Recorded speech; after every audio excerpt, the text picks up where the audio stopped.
Muy buenas noches. Un día más, un miércoles más, Cantabria desde La Solana, con cita aquí en la biblioteca del Ateneo de Santander, a una serie de personalidades del mundo de la cultura. En primer lugar, está esta tarde-noche con nosotros Perfecto Pereiro Lázara, que es autor de un libro recién publicado titulado Relatos surgidos del viento, pero que tiene tras de sí una larga trayectoria como escritor y también como profesor. Pero sobre todo, antes de que él comience a hablar, me gustaría resaltar que es un gallego cántabro, un cántabro gallego, puesto que de origen gallego y muy vinculado a su tierra, lleva en Cantabria muchísimos años viviendo, trabajando y por tanto siendo un cántabro más entre nosotros. Muy buenas noches. Buenas noches. Bien, estábamos hablando de este último libro titulado Relatos surgidos del viento, que yo entiendo que es, lo que he ojeado es una gavilla de cuentos, de relatos breves, con un tono además positivo, con un tono constructivo que no suele abundar mucho en la literatura actual. Pero, ¿cómo nos definiría este libro y cuál es la filosofía que impregna estos relatos? Buenas noches. En primer lugar, cada relato, que es independiente entre sí, tiene un protagonista que puede ser una persona, un elemento de la naturaleza, un joven, y siempre tiene una finalidad positiva, cualquiera de los protagonistas. Diríamos que todos los protagonistas de estos relatos son buena gente. De alguna manera están preocupados por conseguir una ilusión, satisfacer un deseo y lograrlo siempre con medios, diríamos, a su alcance y dentro de unos valores admisibles en la sociedad.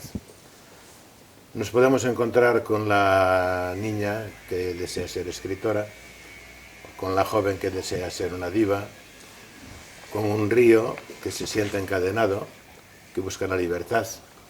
Y entonces nos encontramos siempre que en cada uno de los relatos, sobre todo en los relatos más que en los cuentos, hay un fondo o un trasfondo moral de valores.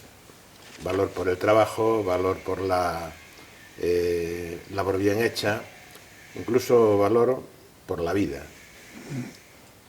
Yo diría que son siempre, como decías al principio, unos personajes que tienen y transmiten unos valores positivos. Cosa no muy frecuente en la literatura actual.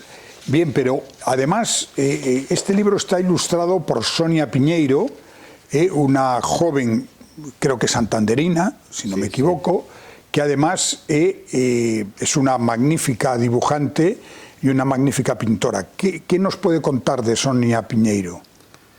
Bueno, esta joven promesa que ya es una realidad en el mundo de la pintura y del arte, es una chica que estudió en el Villajonco, donde fue alumna mía hace bastantes años. Después hizo Bellas Artes, ahora da clase en la UNATE como profesora de la gente que tiene interés artístico y se licenció también en Bellas Artes en Bilbao. Su vida está dedicada ahora a la ilustración y está incluso inmersa en bastantes proyectos. Cuando yo quería ilustrar cada uno de los relatos, se lo encargué a la editorial y la editorial me ofrecía unas imágenes diferentes unas de otras y que no encajaban bien con cada uno de los relatos. Me puse en contacto con ella, accedió y fue capaz de hacer una ilustración propia para cada dibujo. Tal como ella entendía el relato del cuento, lo plasmaba en un dibujo en blanco y negro que son realmente excepcionales y que enriquecen el libro. Porque junto al texto, diríamos que el libro ahora gana con la imagen de cada uno de los relatos final y sobre todo con la portada, que la portada es un cuadro magnífico que tiene ella y que me lo cedió para la portada de este libro. Con lo cual a Sonia no solo le doy las gracias, sino que le deseo muchos éxitos, porque es joven todavía. Muy bien, bueno, usted, gallego de nacimiento, pero lleva 40 años residiendo en Cantabria. Si hubiera que poner en valor las ventajas que tienen Galicia y que tienen Cantabria y compararlas entre sí, ¿cuál sería su definición? Dicho de otra manera, ¿qué traería usted de Galicia a Cantabria o qué llevaría de Cantabria a Galicia? Es difícil, porque igual nos vaciamos una región entera. Son tan hermosas las dos que sería complicado. Yo hace años hice una pequeña poesía en la que decía que cuando Dios creó el mundo, en Santander puso la bahía y en Galicia puso las rías. Con lo cual yo posiblemente me llevase para Galicia la bahía de Santander. En cuanto a la belleza de las dos regiones, no sabría con cuál quedarme. Yo no apenas conocía Cantabria cuando vine para aquí, pensaba estar aquí un par de años y luego volver a Madrid, de donde venía, o a Galicia, y Cantabria me cautivó. Entonces, la pregunta que me hace es realmente difícil, porque las dos regiones se complementan, incluso tienen aparte de la naturaleza, tienen unos rasgos culturales bastante más cercanos de lo que parecen, y sin embargo lo que yo veo que falta entre Cantabria y Galicia es que hay poca gente de Cantabria que conozca bien Galicia.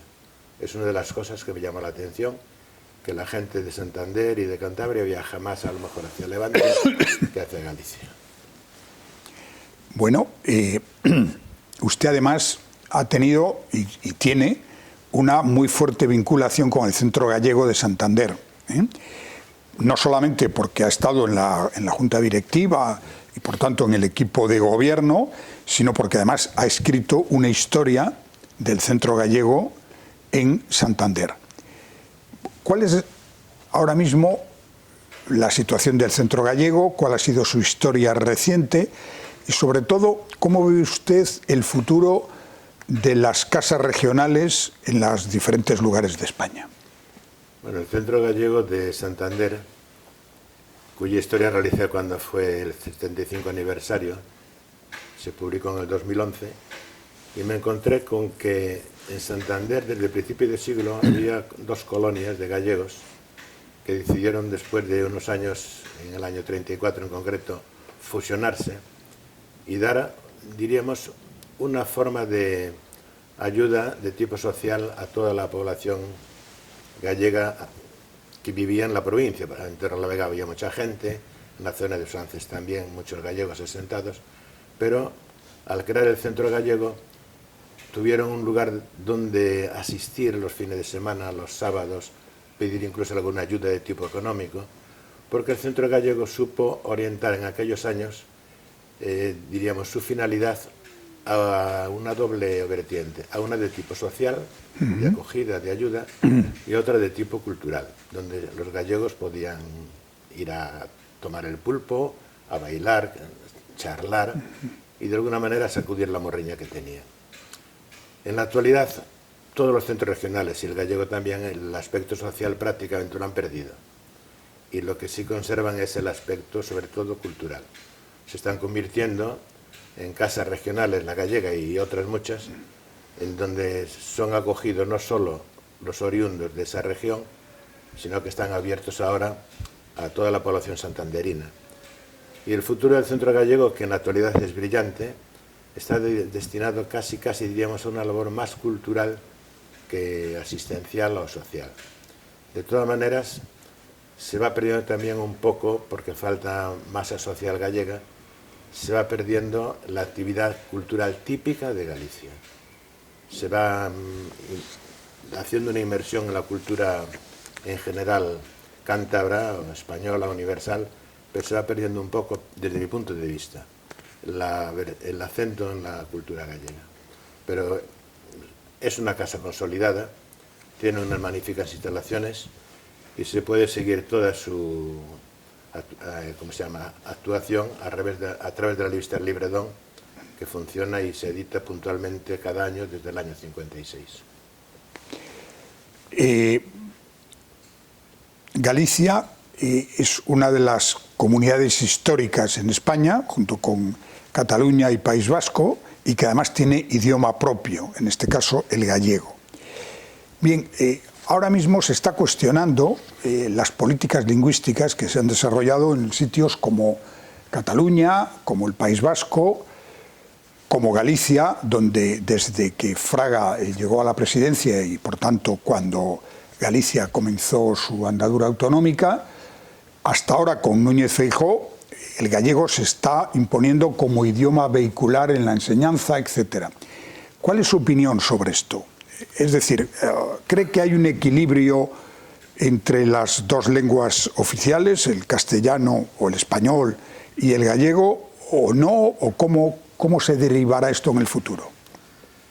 Bueno, volviendo a mis inicios, yo recuerdo que en la escuela teníamos una especie de dicotomía, porque con el maestro teníamos que hablar en castellano y en los recreos hablábamos y jugábamos en gallego.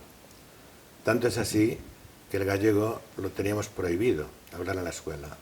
Ahora la relación se ha invertido. No es que se castigue hablar castellano, pero se potencia muchísimo más el gallego. De hecho, si antiguamente el gallego era hablado por la gente de la ciudad, de la villa, el castellano, perdón, porque se pensaba que era el lenguaje culto, el gallego quedaba relegado a las aldeas y a los pueblos. Ahora mismo, en Galicia, fruto de la inmersión lingüística, el gallego se ha extendido desde la escuela infantil hasta la universidad, de tal manera que lo ocupa todo. Yo no creo que sea muy positivo que se instituya el gallego como lengua oficial única. No llegaremos a eso, pero por amigos que fueron a Galicia y se instalaron con niños pequeños tuvieron problemas de adaptación en las escuelas. Entonces a mí que el gallego se potencie me gusta, me halaga. Que el gallego domine y se convierta en lengua única no me gustaría. Me gustaría que hubiese como siempre un equilibrio entre las dos y que en la enseñanza no supusiese para ninguna persona que va a Galicia un problema. Sí, pero además en algunas comunidades como Cataluña y País Vasco, la lengua después se ha utilizado como un instrumento para cerrar la llegada de profesionales de otras comunidades. Estamos asistiendo ahora, como por ejemplo en Mallorca, para ser médico exigen el hablar mallorquín, que es una variante del catalán, y en otros lugares de España lo mismo, con lo cual se está produciendo una especie de endogamia por la cual los gallegos terminarán trabajando en Galicia, los catalanes en Cataluña, los vascos en el País Vasco, y el resto de los españoles no tendremos acceso a esos puestos de trabajo. ¿Cómo lo ve usted? Eso realmente lo veo mal porque es un peligro. Y más aún, yo creo que cuando se hacía una oposición estatal, se podía, como cuando la hice yo, se podía elegir plaza en cualquier lugar sin ningún límite ni ninguna cortapisa de lenguas. Yo veo que es negativo que el lenguaje impida que un buen profesional tenga plaza en un lugar donde la lengua es importante, pero no básica. Por ejemplo, en el País Vasco, lo he vivido en la familia, si no dominas y tienes los títulos que te habilitan del euskera, no puedes obtener plaza. Lo que decías de Baleares es la misma situación. En Galicia yo creo que no llega a tal extremo, pero si la autonomía que tiene, diríamos, razones legales para implantarlo lo hace así, yo creo que todas las regiones se verían empobrecidas porque perderían posiblemente gente muy preparada que quedaría marginada por culpa de un idioma. Yo eso no lo veo con buenos ojos. Bueno, estamos hablando de Cantabria, de Galicia, de los idiomas, de las autonomías, pero usted profesionalmente ha sido profesor, ha sido un docente con una larga y brillante trayectoria, que además tiene publicados una serie de libros precisamente sobre materias de formación, desde publicaciones científicas como la coordinación didáctica de los niveles escolares o otros más de divulgación como Ser abuelo, etcétera. ¿Cómo ve la situación de la enseñanza, de la docencia ahora en España? Bueno, depende primero a qué niveles. Yo creo que el problema grande de la enseñanza hoy está en la enseñanza secundaria, porque es la clave del paso a la universitaria. Con respecto a los años cuando yo comencé a dar clase, allá por el año 65, la enseñanza evolucionó mucho, tanto en medios tecnológicos como en preparación del profesorado. Sin embargo, los planes de estudio, al ser tan inestables, al no haber una ley de educación uniforme para todos, yo creo que han dañado bastante el sistema. Y recuerdo también, cuando me iba a jubilar aquí en Santander, en el Villajunco, yo daba clases de Historia del Arte y no disponía de ordenador portátil para clase, ni de pizarra electrónica, y utilizábamos las diapositivas. En el último año, después de muchas peticiones, cuando instalaron una pizarra electrónica, me dieron la satisfacción de poder dar clases de arte el último trimestre con medios tecnológicos, diríamos, actuales. Y esto, a lo que estoy aludiendo, es al cambio fundamental. Pasamos de la libreta y la pizarra, pasamos ahora a una enseñanza en la que tiene medios tecnológicos tan importantes como el ordenador portátil o la pizarra electrónica, o ver las imágenes reales en 3 dimensiones, que ayuda mucho a la enseñanza. Sin embargo, el problema que teníamos también era que a veces el profesorado no estábamos preparados para seguir esas tecnologías. De todas maneras, la enseñanza la veo como algo positivo, ha evolucionado mucho, pero queda mucho que conseguir. Y temo, desde mi punto de vista de hombre de humanidades, temo que se pierde mucho la enseñanza de tipo clásico y de humanidades, en favor de las tecnológicas.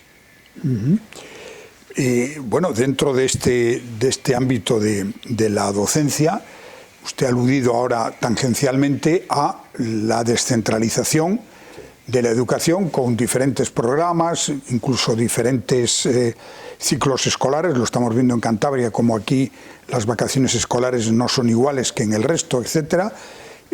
¿Cuál es su opinión sobre esta especie de fragmentación de la educación en cada autonomía, en cada comunidad? Para mí, lo comentamos muchas veces con compañeros, es algo preocupante.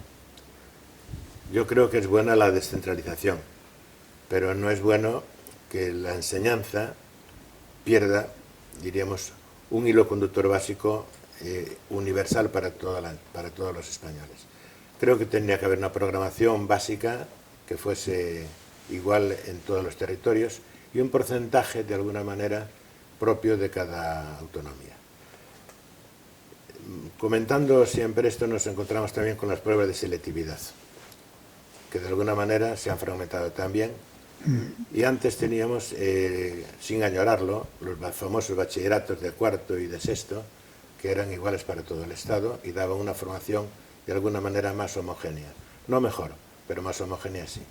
Entonces, para mí es un motivo de preocupación, porque veo que hay una diferencia muy grande de un chico que hace bachillerato en una región o en otra. Y sin embargo, a la hora de hacer una prueba global, pues manifiesta mucha diversidad. No, yo defendía diríamos, el sistema de las autonomías y la descentralización de la enseñanza, pero a tanto no me gusta. Quisiera que hubiese una ley de educación única y homogénea y que durase mucho, pactada por todos los partidos políticos para la enseñanza, y luego se concediesen a cada autonomía unas capacidades, diríamos, un porcentaje de un 25% puede ser, para enseñanzas propias. No sé si me explico bien. Perfectamente, ¿eh?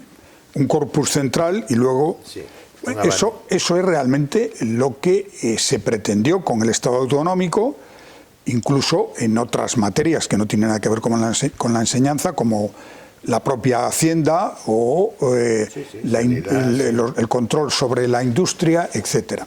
Pero naturalmente todo eso luego se ha ido pervirtiendo. Bien, estamos hablando también de su libro, Relatos surgidos del viento, y por tanto de literatura. Galicia ha tenido siempre grandes escritores, tanto en gallego como en español. Algunos en gallego que han pasado a la literatura universal como grandes poetas o poetisas. Sé que ahora a las mujeres no les gusta que les llamen poetisas, pero bueno, eso está en nuestro diccionario. La pregunta es, ¿cómo ve usted ahora a los jóvenes escritores gallegos, tanto los que escriben en español como los que escriben en gallego? No conozco bien, al estar tan alejado de Galicia, aunque sigo de cerca todo lo que pasa en mi tierra, no me encuentro yo capacitado para juzgar esta pregunta de la gente joven. Para mí, Galicia fue una cuna de grandes escritores. En la actualidad yo me inspiré, por ejemplo, para mis relatos mucho en Manuel Rivas, que para mí es el maestro de la actual Galicia en cuanto a relato corto. Me gustaba mucho también, desde el punto de vista de la poesía, la tradición con Rosalía de Castro, pero yo no conozco bien lo que es la nueva generación de Galicia. Leo bastante en gallego, pero no lo suficiente para dar una opinión aquí. No me encuentro yo capacitado para esto.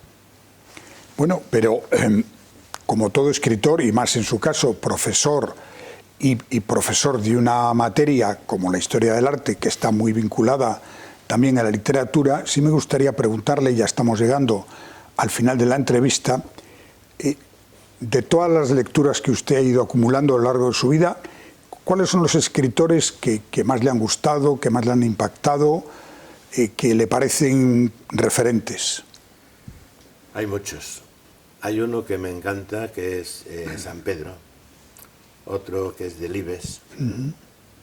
Hablando de Galicia, de los tradicionales, me encanta Cunqueiro, que por cierto, me decían un amigo gallego que yo escribo como Cunqueiro, porque en los relatos míos hay una parte de realismo y otra de fabulación, y de eso que era el espíritu de Cunqueiro. Y me encuentro también que en la actualidad hay una serie de escritores famosos que me llegan. De todas maneras, preferencia por alguno en especial no tengo. O sea, me gusta leer tanto a María Dueñas como leer, no recuerdo ahora, el autor de... ¿Cómo se llamaba? Ay, perdón. No pasa nada. No, ya, pero ¿cómo era la...? Un libro precioso, hombre, de una niña alemana, bueno, no recuerdo ahora. Lo dejamos, córtalo ahí si quieres, no recuerdo. Por tanto, lecturas de todo tipo, tanto de escritores en gallego como de escritores en español, ¿no es así?